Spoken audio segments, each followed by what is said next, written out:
మహిళలకు 41.51 కోట్ల రుణాలట. త్వరలో మరిన్ని మహిళా సంఘాలకు అవకాశం కల్పిస్తాడ. 1 కోటి మంది మహిళలను కోటీశ్వరులను చేస్తారట. డిప్యూటీ సీఎం బట్టన్న చెప్తాడు. మహిళలకు ఉచిత ప్రయాణాన్ని బీఆర్ఎస్ అవహేళన చేస్తుందని సీతక్క గారు అంటారు. అయితే 1 కోటి మంది మహిళలను కోటీశ్వరులను చేస్తా అని ఒక ముచ్చటను చూసా. దయచేసి మీకు పొర్లు దండాలు పెడతా కావాలంటే. ఈ కోటీశ్వరులు అనే ముచ్చట జరి చెప్పకురా దయచేసి, ప్లీజ్ రిక్వెస్ట్ చేస్తాను. కోటీశ్వరులు అంటే రోజుకు ఒక ఆడబిడ్డ పైన మానభంగం జరుగుతుంది. బచ్చన్న, మా బచ్చన్న చాలా మంచోడు కాబట్టి నీకు గుర్తు చేస్తాను. రోజుకు ఒక ఆడబిడ్డ పైన మానభంగం జరుగుతా ఉంది. ప్రతిరోజు ఈ తెలంగాణ రాష్ట్రంలో ఎక్కడో ఒక దగ్గర మానభంగం జరిగి మర్డర్ జరుగుతా ఉంది. మనం కోటీశ్వరులను చేస్తున్న దేవుడు ఎరుగు, తర్వాత చూద్దాం దాని సంగతి. కానీ ఫస్ట్ వాళ్ళ మాన ప్రాణాలు కాపాడే ప్రయత్నం చేయండి. ఒకవేళ మీకు దమ్ము ధైర్యం ఉంటే ఈ తెలంగాణ రాష్ట్రంలో ఆడబిడ్డల మాన ప్రాణాలు కాపాడటానికి ఒక మంచి అవకాశం తీసుకోరు. పోలీసు వ్యవస్థ ఏం పని చేస్తలేదు. చచ్చినాక శవాన్ని తీసుకొచ్చి దహనం చేస్తా ఉంది. ఇంకా వానికేమో ఎలుగొడ్డు మేపినట్టు మేపుతారు అంతే. దయచేసి మరి ఆలోచన చేయాలని మనస్ఫూర్తిగా మన బచ్చనం కోరుకుంటాను. ఇక మాలచ్చు అని చెప్పకు, జర నమ్మరు ప్రజలు. ఆర్టీసీ బస్సులో సిగలు పట్టుకోండి అనుకుంటారు.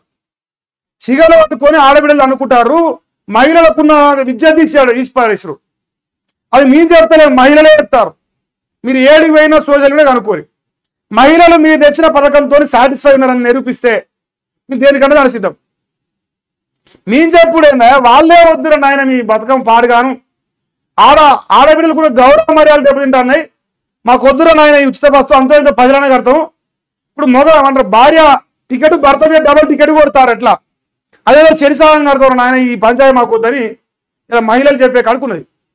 ఇక బచ్చానేమో ఇక కోటీశ్వరులు అని చెప్తాడ. మరి కోటీశ్వరులు చేయాలంటే ఫస్ట్ 20,000 రూపాయలు 21 నెలలు రావాలి. అవి ఏమైనా శాతం అయితే 52,500 రూపాయలు మరి బాకీ ఆడబిడ్డలకు. మరి ఆ పైసలు ఇచ్చి మీరు కోటీశ్వరులు కాదు బంగారు తుంక చేయరు తెలంగాణ. ఏం టెన్షన్ లేదు. ఇక నిన్నమన్నా మైనార్టీల కోసం 2 పథకాలు తెచ్చారు కదా నిన్న. సో అదే రకంగా మహిళలకు మరి మాలొచ్చి పథకం నా ఉంచిపోయినే ఉంది. 20,000 రూపాయలు ఎప్పుడు ఇస్తారో చూసుకొని ఆ ప్రయత్నం చేసి ఏమైనా పొడిచేది పీకే ఉంటే అప్పుడు చేయదు. ఇంకేందా సిరియన్లు అమెరికా వీడండి 60 రోజుల్లో వెళ్ళిపోవాల్సిందే, లేదంటే అరెస్ట్ చేస్తాం ఆదేశాలు జారీ చేసిన ట్రంప్ సర్కారు. 2012 నుంచి ఆశ్రయం పొద్దున 6,000 మంది అంట. మరి 6,000 మందిని ఎలగొడతంట, లేకపోతే అరెస్ట్ చేస్తంట. వానికి పిచ్చి తూకులకు ఉంటారు చూసినా వెనకట్లా. ఆ పిచ్చి తూకు కానీ చూసినట్టే ఉంది ట్రంప్ కానీ చూస్తా ఉంటే. ఇలా వాడికి మళ్ళీ ఆడు 2 సార్లు అక్కడ ఛాన్సు, ఇది 2వసారి. ఇక నేను ఏం చేసినా నడుస్తుంది, ఇంకా మరోసారి నేను నిలబడేది అని మన ఇష్టం వచ్చిన నీచ రాజకీయం చేస్తా ఉండు. మరి అబ్బా జనసమితి పార్టీ ఉనికి ప్రశ్నార్థకం అయ్యిందా? ఎమ్మెల్సీ పదవి రద్దు షాక్ ఇచ్చిందా? కాలేజీ అవినీతిపై కవిత వాక్యాలను మీరెలా చూస్తారు? సర్కారులో కోదండరాంకు సముచిత స్థానం ఉందా? కోదండరామిరెడ్డి ఇన్నర్వ్యూ కాదు. కోదండరామిరెడ్డి నిరుద్యోగుల కాడికి పోయి ఇక అశోక్ సార్ కాడికి పోయి మందలిచ్చే మనం మునగాడైతే చూద్దాం తర్వాత. ఆ పల్లబొత్స ఆయన ఎడగచ్చిండో మరి మాకు తెలియదు. మీ E6లో ఉంటే ఒకవేళ అడిగి రావండ్రి, అది వచ్చి అశోక్ సార్తో మాట్లాడి నిరుద్యోగులతో మాట్లాడి బతుకుంటే చూద్దాం. అడిగి పోతే ఒకవేళ ఈ మునగాని పార్టీ ఈ మునగాడు పోలీసు కర్రలు కదా ఈయనతో ఇంటర్వ్యూ ఇంకా దానికంటే తిక్కలో తీసుకొచ్చుకొని ఇంటర్వ్యూ చేసుకోవాలి, మంచిగా ఉంటుంది. అప్పుడు బాగా క్లిక్ అవుతుంది, ఎంటర్టైన్మెంట్ లెక్క. రేవంత్ కు కిషన్ రెడ్డి ఫోబియా పట్టిందట. రామచంద్రరావు గారు ఇలా మరి మన రేవంత్ అన్న పైన విరుచుకపడడు. ఏమంటారంటే ప్రతి క్షణం కేంద్ర మంత్రి అయితే కిషన్ రెడ్డి అయితే బండి సంజయ్, కిషన్ రెడ్డి బండి ఇదే పేర్లు పలుకుతాడు.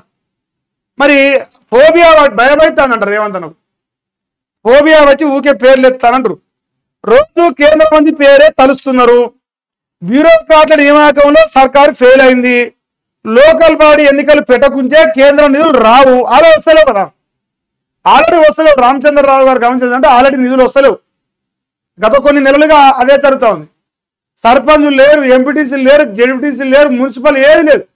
అందరూ మాజీలు అయిపోయారు. మా రేవంత్ అని ఒకటే తాజా అయ్యిండు. అందరినీ ముంచుండి ముఖ్యమంత్రి అయ్యింది. ఇక పాల్గొడతాను. గప్పాల రాయుడు లెక్క కనిపిస్తా ఉంది అంతే. ఆ రాష్ట్రంలో పొలిటికల్ వ్యాక్యూమ్ అట మరి బీజేపీ రాష్ట్ర అధ్యక్షుడు రామచంద్రరావు గారు అంటారు. ఇక్కడ ఒక పాయింట్ అయితే యాక్సెప్ట్ చేస్తా, తెలంగాణలో లోకల్ బాడీ ఎన్నికలు పెడతారా అని నేను పెట్టాను అనుకున్నా. నెక్స్ట్ ఈ 3.5 years 3 years వరకు కూడా తెలంగాణలో సర్పంచులు రారు, లేదంటే పోయే ముందు దిగిపోయే ముందు అనే అవకాశం ఉంటే ఉండొచ్చు అంతే. ఈ 3 ఏళ్ళు ఇట్లనే ఉంటుంది. ఇంకా అయితే కోర్టుకు పోతారు, అయితే కాలయాపన చేస్తారు, కానీ ఓట్లు పెట్టరు. పెడితే గెలవాలి కదా. రామచంద్ర అన్న గమనించాలంటే గెలిస్తే పెడుతురు, వాళ్ళు గెలవాలి కాబట్టి వాళ్ళు పెడతలేరు అంతే. సింపుల్ లాజిక్, నమ్మినా నమ్మపోయినా ఇదే ఫైనల్ స్టేట్మెంట్ ఆయన.